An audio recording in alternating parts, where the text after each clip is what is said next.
Hello, listeners. I'm Mitchell Michaels, and welcome to Live Letters. The show is dead, the world is dead, but the segment goes on. Today is March the 64th, and this month just won't end. The weather's absolutely awful as always, so stay indoors, light a fire, and get around the radio because as every week we turn to your letters read by me, Mitchell Michaels. Now, our letter theme for last week was what would help you live better. Now, that's a broad topic. It's hard to live well these days. Society isn't quite what it used to be, but I think it's a pertinent question. So I've been receiving your letters, and let's see what the first one will be this time. The first letter is from Abby, longtime correspondent who lives in the Underground Railroad system. Hi, Abby. Abby writes, "It's hard to get a good source of protein these days. I feel myself getting weaker every day. Oh God, I feel so weak. Someone help me, please. Please help." Well, Abby, meat isn't your only source of protein, as the vegetarians will or could have told you. Oh boy, but seriously, if you're a vegetarian and you're out there, write in. We at the station would love to hear from you. Anyway, protein, yes.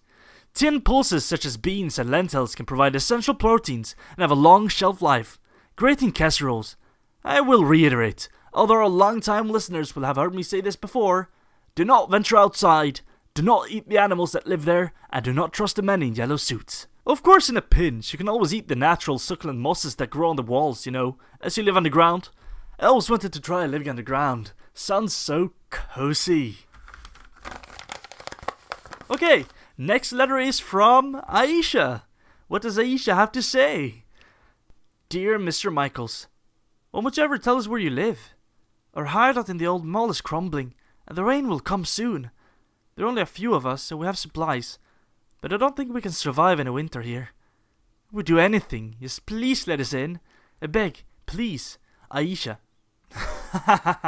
Now you see, folks, this is a standard ploy from the average super fan. The big fans will say anything to find out where I am. First I tell them where I live. The next day the paparazzi are outside my window. Good try though, Aisha.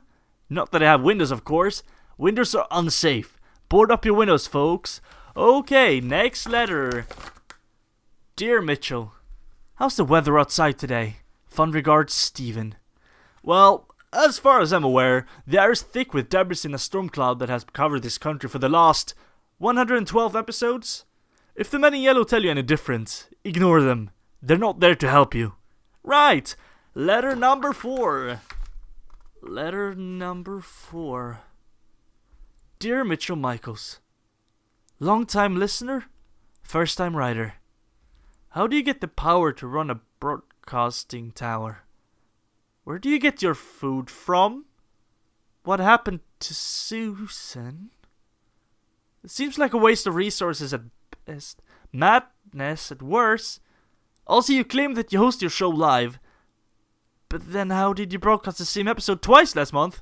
All the best, curious listener. Everything is fine. Everything is fine. Everything is fine. Susan is fine.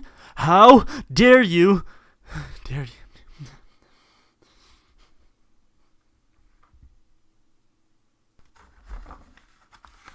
Next letter is from Austin, who asks, if I could meet any character from Friends, which would I meet and why? No, that's a really interesting question there, Austin. Friends, of course, being the popular American sitcom for any listeners out there that aren't familiar. Wow. I haven't watched that show in ages, or much TV at all lately. I wonder why. I used to watch loads of the old Gogglebox. Wonder why. Anyway, definitely Phoebe. Phoebe all the way. She's just so quirky. And the final letter at night comes from Janet, age 9. Ain't that adorable, everyone? Big hello to Janet if you're listening. Janet says, when I grow up, I want to become a pilot and fly high above the dust cloud. I hear you complain about the dust cloud all the time on your show. Do you want to fly above the dust cloud on my aeroplane? Well, that's just adorable, Janet. And to help you with your dream of flying a plane, we have sent you a map to the abandoned air hangar. Just a little gift from us to you. And now, it's time to end our show. Our thoughts then will be, frogs and wasps are often colored yellow to warn you that they're very dangerous. If you want to write a letter and hear it on the show, address it to Mitchell Michaels, the postman will know where to go.